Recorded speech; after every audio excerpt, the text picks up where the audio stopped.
Colonist Booker Smith, UNS Lightbringer. Ragged, uneven breathing from the organism against which I hid myself sounded out in grim chorus with my own panicked respirations, punctuating the rhythmic crunch of boots against the forest floor as this not-quite-human soldier steadily drew closer. Their weapons' light angled against the shadow cast by my hiding place told me they were but a few steps away, though I dared not peek out to confirm this. Placing my palm carefully upon the hilt of Buck's cutlass and drawing it from its scabbard with a silent scrape, I held the weapon tightly against my chest in preparation to defend myself should this encroaching creature discover me. Searching my waistband for the standard-issue pistol supposed to be housed therein, I was unpleasantly surprised to find it missing. Perhaps, I reasoned, the bloody thing had simply fallen out amidst our hike. Either that, or I left it back at the ship by accident. Seconds crawled by like hours as I waited for this human to enter my line of sight. Finally, after a short eternity spent looking over my shoulder, the armed alien stepped into view. Overall, their facial structure was uncannily reminiscent of a human male's, but there was something so deeply wrong with it that I just couldn't trace for the life of me. Contrary to Boris's sleek, modern rifle, the weapon swiveled about by this being held a distinctly clunkier appearance. Its massive drum and side-mounted fuel canisters looked like some unholy hybridization between grenade launcher and flamethrower. Judging by the size and shape of its muzzle, however, I was relatively sure this firearm could be neither of those things. Swiveling their weapon back and forth in search of movement, the creature's weapon-mounted flashlight very nearly fell upon my hiding place before luckily stopping just shy and pivoting back to their other side. Meanwhile, my Cogitalink was hard at work translating their self-directed murmurings. "Ugh! Why are skin orchards always so creepy at night?" They asked nobody in particular, hesitantly straying closer to the ridge from which Boris and I had caught our first glimpses of their kind. "At least it's quiet out here. No sniveling dissenters to bother me." So caught up had I been in observing this creature that at first it did not occur to me how useless my hiding spot had become. It was only by sheer luck that I evaded detection when they first passed it by. But now, with the skin tree against which I leaned no longer standing between us, all this alien had to do in order to spot me was simply turn around. Keeping my back firmly pressed against the skin tree's flesh, I began my slow repositioning to its opposite side. Near the end of this risky maneuver, however, I felt a patch of warm wetness spread across the back of my shirt.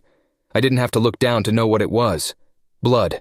Apparently, one of the wounds on this tree had yet to scab over.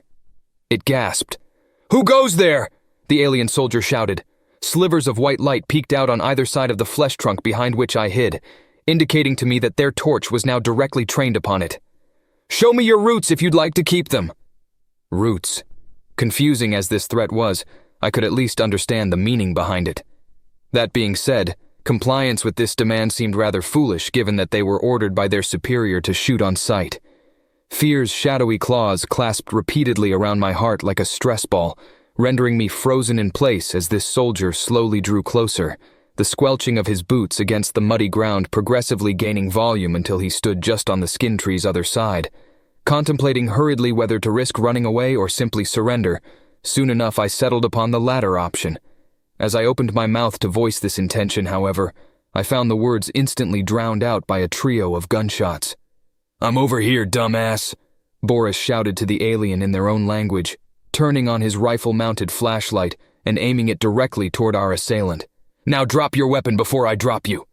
"If you were interested in killing me," the alien began, their posture exuding confidence in spite of the danger in which they now found themselves, "you wouldn't have fired a warning shot.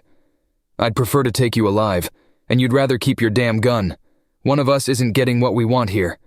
Disarmed or dead, those are your choices." Momentarily considering Boris's ultimatum, our extraterrestrial assailant soon enough conceded their weapon, tossing it aside into a bush of tangled veins before holding out their hands to show that they were now empty. "I don't suppose we can talk about this?" they asked, allowing my assigned security trooper to take a step closer. "What's your name, soldier?" Boris asked them, stopping just a few steps shy of the alien in order to keep them within the sights of his weapon. "I am he known as Tharoof," the alien replied, cocking his head curiously as though to get a better look at Boris's outfit. "I've not seen equipment like yours. Is there some new order of dissidents I have yet to be briefed on?" Hearing this phrase used yet again by Tharuf, my exploring partner seemed to catch on that it was important. "What do you mean by dissident?" he demanded, his weapon not for a moment wavering. "Don't you feign ignorance with me. We both know you're just like the inmates down there." Gesturing back toward the ledge overlooking their re-education camp, Tharuf continued with a contemptuous sneer. "Traitors to the sovereign chairman, every last one. An authoritarian regime. Bloody fucking wonderful. And just what did these people do to betray your beloved leader?" Boris hissed, closing the distance between himself and Tharuf, before tossing him to the ground with an almost comical lack of effort. Having evolved on a world with nearly quadruple their gravity, and being genetically modified to prevent muscle atrophy, it made perfect sense that we humans would be dramatically stronger than the natives of this planet. Despite my partner's attempt at intimidation, Tharuf seemed utterly unafraid, regarding Boris instead with that same uncanny snicker as he spoke. "You know their crimes, spreading lies about the sovereign chairman, interfering with police operations, practicing occultism. The depths of their depravity are beyond my capacity to explain. You can shoot now," he shouted, surprising us both with his words. "And just why would I do that?" Boris asked, his rifle not for a moment wavering from the alien soldier. "Obviously, we weren't going to kill him unless we had to. Doing so would be throwing away valuable intel after all." "Simple, actually," continued Tharuf, his lips twitching with what my cogitolink estimated to be amusement. "I wasn't talking to you." Immediately following this exclamation came a staccato of sounds like several soda cans exploding from the pressure of their contents. Boris recoiled in shock as though impacted by something, prompting our initial assailant to scramble for his previously discarded weapon.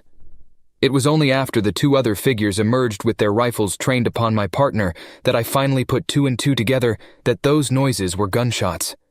Surprised though he was by this development, Boris's body armor graciously precluded him from sustaining any major injury. The enemy's shots also weren't as rapid as one might think, with each bullet leaving its chamber about a second after the last. Throughout my life, I had always told myself that in a situation like this, I would step in and do what was right. I imagine everyone tells themselves that sometime or another. Much as I wanted to help, however, the instinct to survive ultimately won out in keeping my back firmly glued to the skin tree against which I hid myself. Further craning my neck for a better view of the confrontation, I watched Boris return fire with equal intensity, driving an inhuman squeal from one of the two soldiers as they crumpled to the ground, and there began presumably expiring from blood loss. Diving for safety behind a nearby skin tree in hopes to weather my comrade's automatic onslaught, the other alien interloper exchanged with him bursts of gunfire.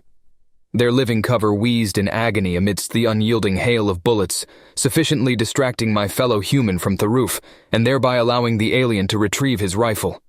"Look out!" I shouted despite myself, prompting Boris to turn around just in time to catch a gunstock to the throat. Wasting not this rare instance of vulnerability from his opponent, Tharuf reeled back his foot, and drawing it forth, kicked my guard in the chest, forcing him to surrender his weapon as the alien soldier picked it up and impulsively hurled it over the nearby ledge.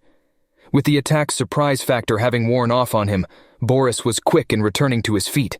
Furiously, he yanked Tharuf's gun from his hands before grabbing him by the collar of his uniform and launching him bodily into one of the nearby skin trees with a loud crack.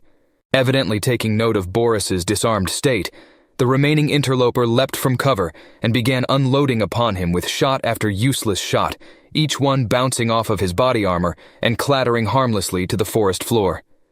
At last, drawing within range of this final interloper, my guard grabbed them by the throat with one hand, and without hesitation delivered an absolutely brutal punch with the other, caving in their head like a pumpkin hit by a sledgehammer.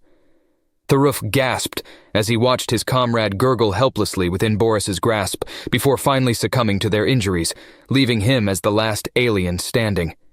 Looking upon this feat of seemingly supernatural strength, it seemed he now understood just how fundamentally unlike him we were.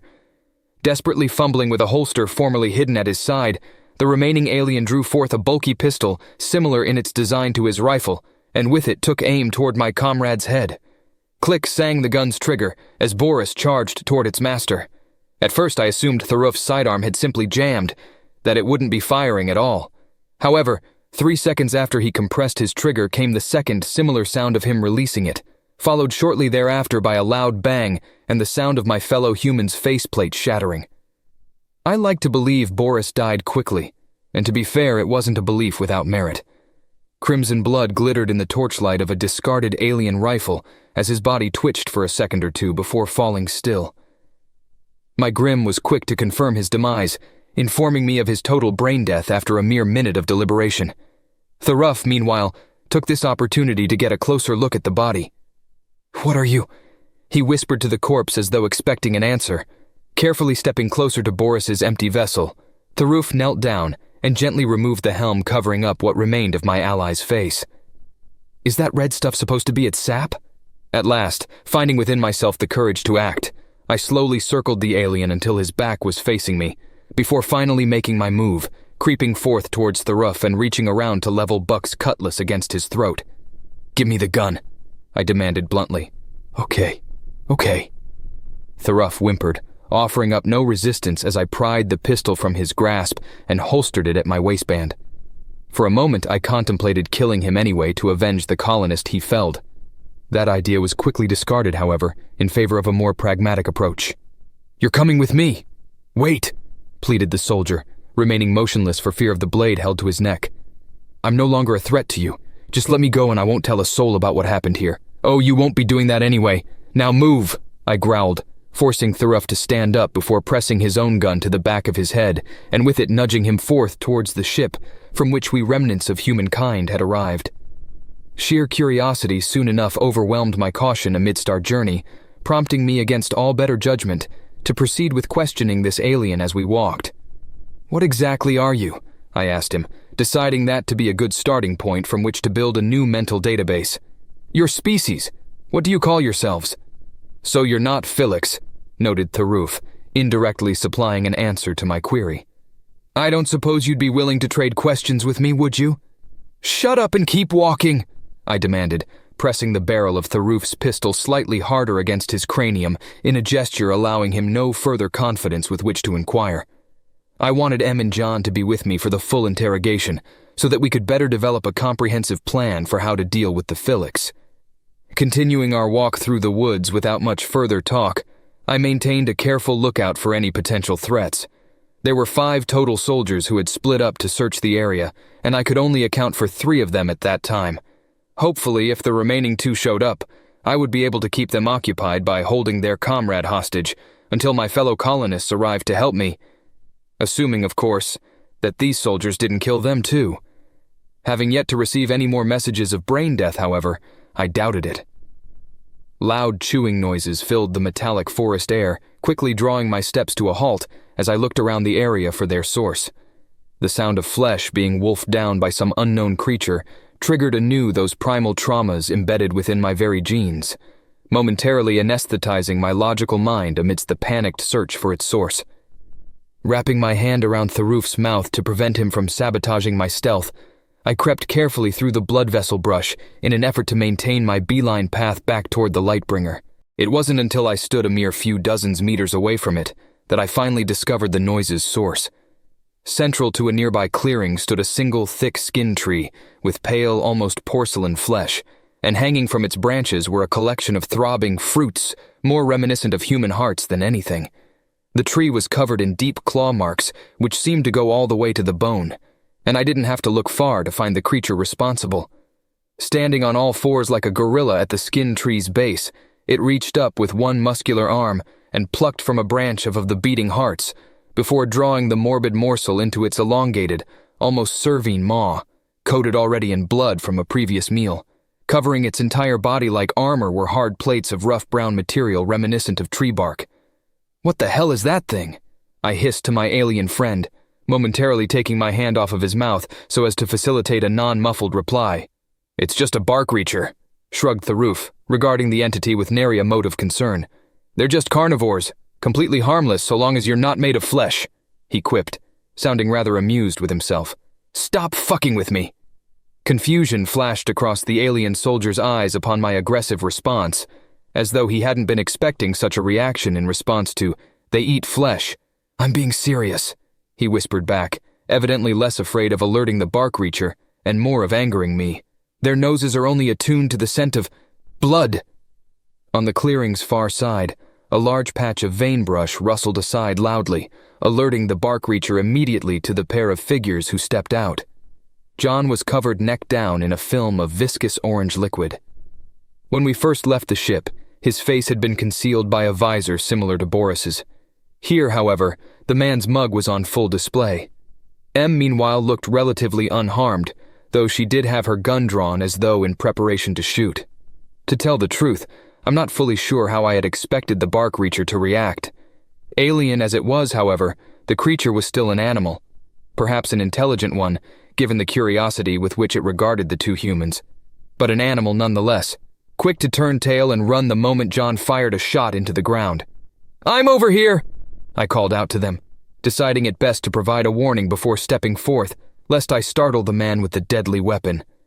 "Good to see you in one piece, Booker. Did they attack you too?" John asked, gesturing towards the alien soldier still held at gunpoint with his own pistol. Shoving Tharoof forth onto the ground before my fellow colonists, I offered up to them a solemn nod of confirmation. This one killed Boris. "Shit," Em sighed, regarding the alien at her feet with a newfound disgust. "I was hoping it was a glitch in our grims, that he was still alive. Guess that was wishful thinking on my part, wasn't it?" Brief embers of rage flashed upon John's face as he hefted the alien once more to his feet, manhandling him with what I think was deliberate roughness. "Listen here, you son of a bitch," he growled, locking both hands firmly upon the shoulders of Tharoof as he spoke. "You killed one of ours, and for that we should kill you right back. Lucky for you, we're the agreeable sort, so here's what's going to happen. You're coming with us, and you'll tell us whatever the hell we want to know. If you help us, we'll spare your pathetic life. Understand?" Yes, Tharoof whimpered, falling silent as the trees back on Earth as we three shepherded him towards our ship.